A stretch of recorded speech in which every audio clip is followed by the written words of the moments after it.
Hello. I'm downstairs making breakfast for my family because they're being lazy. Actually, I'm on East Coast time right now, so I got up early. But you couldn't tell by the sun everywhere. It's Montana in the summer.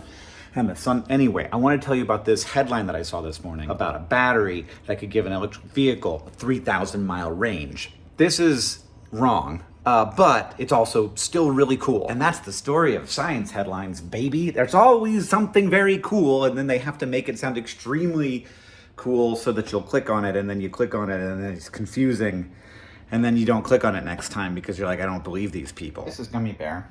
He's not supposed to be on the counter, but we gave up on that. My tea water is done. And I'm having tea, baby. What do I want? I'm not out of, oh, there it is. I was like, I'm not out of black tea. That doesn't sound like something that would happen to me. Is this a science get ready with me? Is that a thing that we can do? So batteries, for the most part, they're cathodes and anodes. And you kind of got to be able to hold charge on both sides. I'm very simplifying this here, and I honestly don't understand it that well. I feel like this is too hot. I feel like I made this too hot. My pancake area is too hot. Egg area is way too hot. Oh no. Getting things to cool down takes forever. I went too hard. Hey Google, set a timer for 3 minutes. That was for the tea. Those are gonna have to radiate for a while, so I'll tell you about batteries in the meantime. So you know that like electric vehicle batteries are lithium ion batteries. The lithium ions in question are actually what travels around the battery. And so those lithium ions have to be like held somewhere. And in the anode where they start, they're often held in graphite, and then there's other things, but these days graphite is a good option. And then it travels across to the cathode. And that's the thing where you actually can capture some of that energy as it travels across. But for graphite to like hold on to lithium, you have to have like 6 carbon atoms for every lithium ion that is inside of that anode. And that's it's working, but wouldn't it be better if it were a lower ratio? Or even crazy, what if you used silicon, which can bind one silicon, it can bind to 4 different lithiums. So instead of 6 carbons per 1 lithium, it's 4 lithiums per 1 silicon. This is better, obviously. My tea is ready. And now that's all that takes. Except, hey Google, thank you.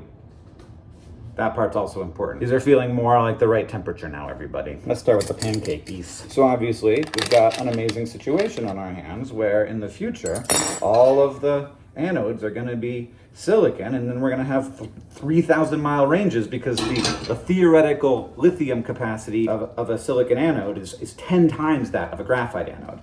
But this comes with problems. It comes with a lot of problems. And so when we say 3,000 mile range, when we go from a 300 to 3,000 because the theoretical capacity is 10 times more, that's actually not what's going on.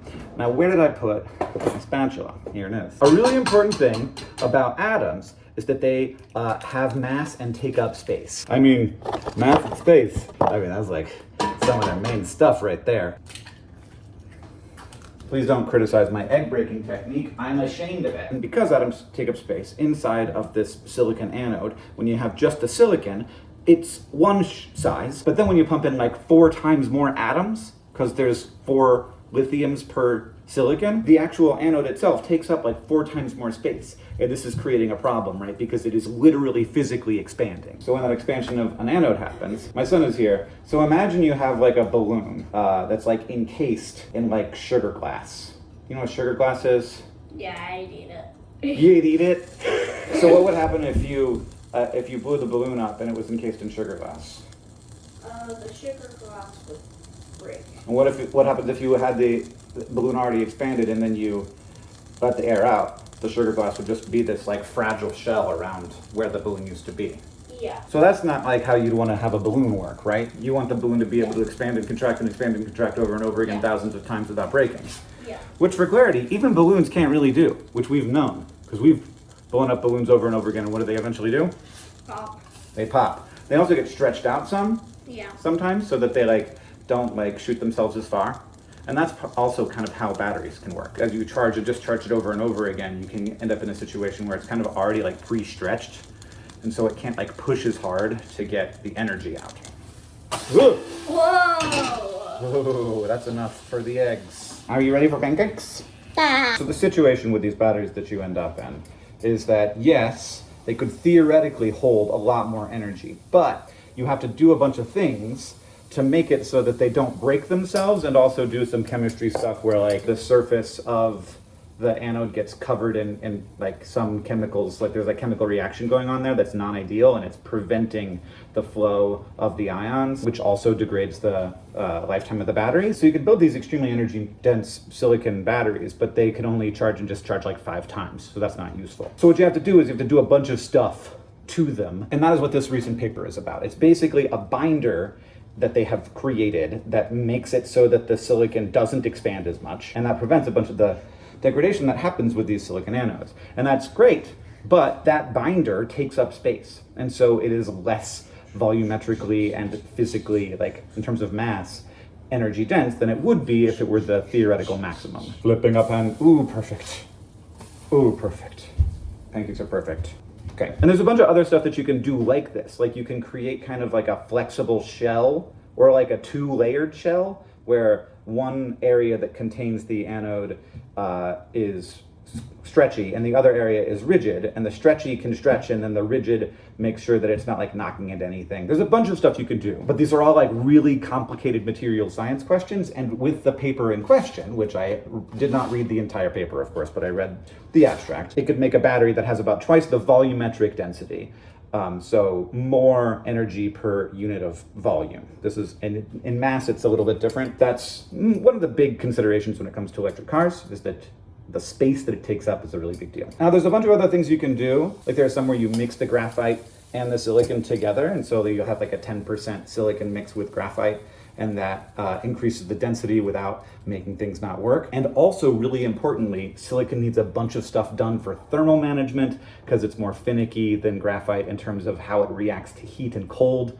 Heat can be really bad for it. It can make it so that these chemical reactions that coat the anode, that make it so the charge doesn't flow as well, happen more quickly and more often, and so that degrades the lifetime of the battery. And in cold weather, it's harder to force the charge in from the plug than it would be with graphite. So you have to do a bunch of stuff that makes it so that that it works better in cold or it works better in hot. You have to add a bunch of thermal management so that the battery doesn't get too cold or hot. All that stuff also has mass. So there's like this theoretical capacity, but then if you have to put in a binder to make it not swell, if you have to have these extra shells that make it so that it can swell without damaging the battery, if you have to change some of the properties of the way that the energy gets in so that it doesn't do this weird chemistry, and then you had to add the thermal management, all of this stuff also adds mass and volume. And so what you end up with is a situation where you don't get to the 10x capacity, you get to 2x capacity, which is still really great. If my car went 500 miles instead of 250 with the same cost and the same charge speed, well, it probably wouldn't have the same charge speed because it would have to get more electricity in. And as we just said, silicon isn't as good at taking charge fast, but maybe we change and fix that as well. These are all things that there are tons of little incremental things that can make all of this stuff better. And that's the process of engineering and science, and that's what's going on. It's a little bit frustrating to take what is a really cool innovation, the ability to keep the silicon from swelling, and then to say we're on our way to 3,000 mile batteries is just problematic, because what's going to happen 10 years from now when you see an article that says we're on 3,000 mile batteries are on the way? Maybe they will be, but you'll be well, I saw that article in 2025 and it's been 10 years and that still hasn't happened. So it'd be nice if we talked about this stuff as the cool stuff that it is, and all the complexity that it has, and all the work that we do to have understood this in the first place, and that ties down to first principles of how much space atoms take up and what exact things their electrons will do.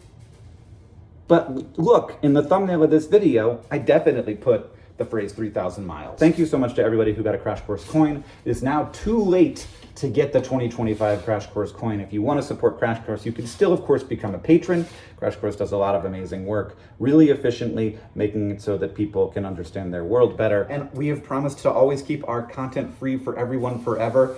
And that means that we don't have the normal business models that a business would have. So we do have to ask once a year for money. So if you could support us on Patreon, that would rock. And if you just want to wait for next year's Crash Course coin, do that. Sign up for the We're Here newsletter. We'll certainly let you know about it then. And with all that in mind, let's head off into the future, into a prosperous future where we're kind and thoughtful to each other. It's been nice to make you breakfast. I hope you enjoyed yours. Look at this floppy hat. Oh, it's hot boy. Time to eat. Goodbye. And now we will do connections. Because why wouldn't we do that? It's June 2nd. I don't know when this video is coming out, but it's June 2nd. Sphinx treasure. Markdown Odyssey. Markdown. Jackpot. Frankincense. Myrrh. I've got the purple. Ha ha ha ha ha. Because I said markdown so many times. This is why playing out loud helps. Do you have it yet? I said markdown a bunch of times, and then I said jackpot, and then I said frankincense. And what's the fourth, you guys? Nickname. Boing! Their names with that end in K with another word on the end of it. Is that the purple? Is that my fastest purple ever? That feels good. Holy moly. Oh gosh. All right. Sphinx treasure, myrrh values, nymph. I think I've got another one. Treasure. Okay, let's make sure we know what we're doing. Odyssey, voyage, quest. This is gonna be a 1 out of 5. What's the last one? Treasure? Now, ooh, okay. No. Prize, treasure, value, esteem, and journey, quest, voyage, odyssey, sphinx, nymph, myrrh, rhythm. So these are just words that don't have any vowels in them except for Y's. And I bet that's the blue. It is the blue. And then these seem equally easy to me. I'll do this one because it's a little bit weird. Value, prize, treasure, and esteem. Oh, that's like the verb. Yeah, the verb form. Like I treasure this. No? Tell me what you think the definition is. You hold it dear. You esteem it. You prize it. You treasure it. You value it. I was right. It's the verb form of these words. Okay. And we have voyage, form, about this quest. Well, that one's so fast. I want to play TimeGuessr. We're going to play the daily on TimeGuessr. Oh, it has an app now. I didn't know it had an app. That's Barack Obama. He doesn't have any gray hairs, and he's at the Pyramid of Giza, so the place is going to be easy. That's Egypt. It's up in Cairo. Where exactly in Cairo? Here's Giza. Here's a pyramid. Oh, it's even on the map. I hope that's the Great Pyramid of Giza. I hope he's just walking around it, and we're going to say that, my friends, not 1943, that's for sure. Jeez, I'm so old. Obama was elected the first time in 2002? No. In 2006. No, it was 2004 and the 2008. It was 2008. So let's just say 2008. Because is he president yet in this? Maybe not. He looks so relaxed and young. It was 2009. That's a big win for me, everybody. He looked so young. Wow, it took me a long time to figure out when President Obama was elected president. Okay, that looks like it's probably Portuguese Sao Paulo. So it is in fact definitely Brazil. Espresso de prata. That sounds delicious. Do I know anything else about this? Maybe if I spoke Portuguese, but I don't. Is it something to do with an airline? Ônibus de luxo com lieto par toilette. Música est. Okay. Is it a nightclub? What is it? Where are we? Is this a train station? I'm so confused. I'm going to bomb this. We're just going to go to Sao Paulo because that's not nothing. So that's great. And then we're going to see that's right in the densest part of the city. Sure. It looks like there's a lot of people. And then 62, I guess. Look at these. This looks kind of floral here. This looks like it could be the 60s. Yeah, this looks like 60s hair. This looks like a 60s guy who's like, no, I don't want to have 60s hair. But he's got a big tie. Yeah, okay, sure, 62. 71. It makes a little more sense. But actually, I kind of did pretty well on that. I'm not embarrassed by that at all. 9 years. Now I feel bad. I really need to get the 60s and 70s down. Oh, no. Burke? Oh, this looks like New Mexico architecture. Fountain service and store. Drugs. Curios and Kodaks. The Rexall store. Oh, New Mexico. We've got a license plate. So I didn't need to just go off of the architectural style, but that's not going to do me that much good, honestly. New Mexico is a very big state. Its cities are spread out. It could be Albuquerque. It could be Santa Fe or Albuquerque. Let's be honest with ourselves. We're going to say Santa Fe because I want to take the risk. I could go halfsies between them, but this is more fun. So let's just go downtown Santa Fe. And then this is obviously not 1962. Is it the 40s? I'd say it's 48. was in Taos, so it wasn't in either of those. Taos is pretty close to Santa Fe.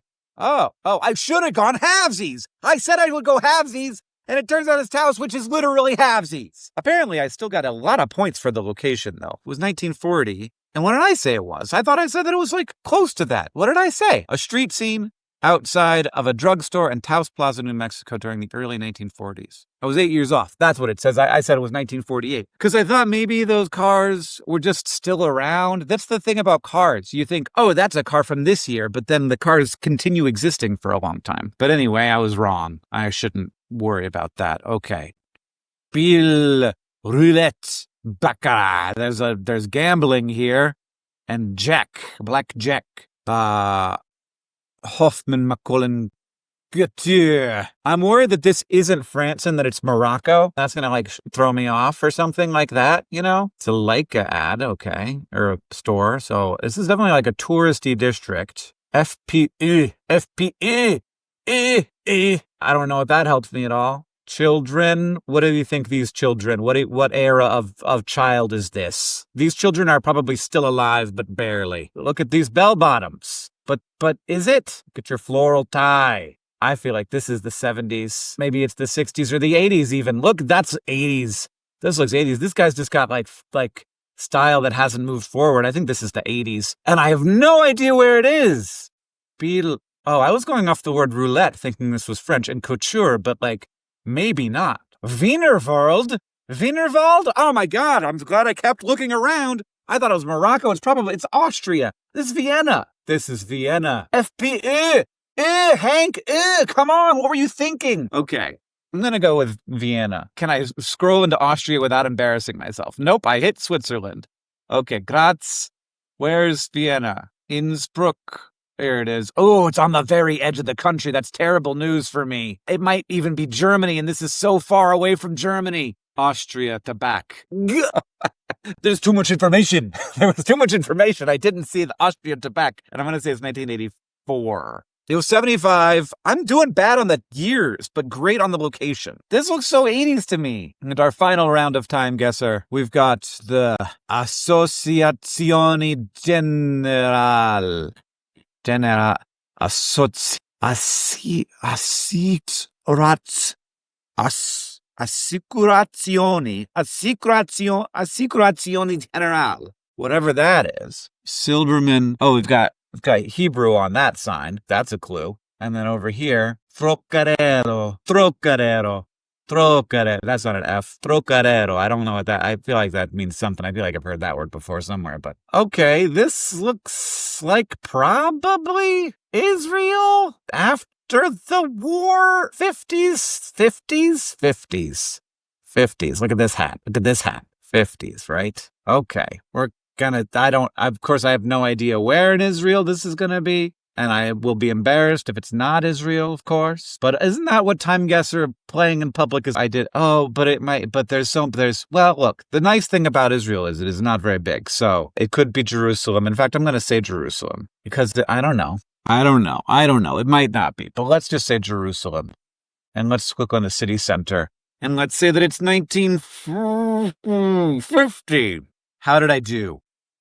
Oh, I was 12 years off. This was under the British mandate, of course. This was pre, and that makes sense looking at all of this, but I did get the location very good. My final score? I missed my 40,000 mark by a little more than 1,000. Look at my locations, you guys. I was freaking spot on with all of them except New Mexico. That's nice. All right, everybody. Enjoy TimeGuessr, enjoy Connections, and I'll see you next time.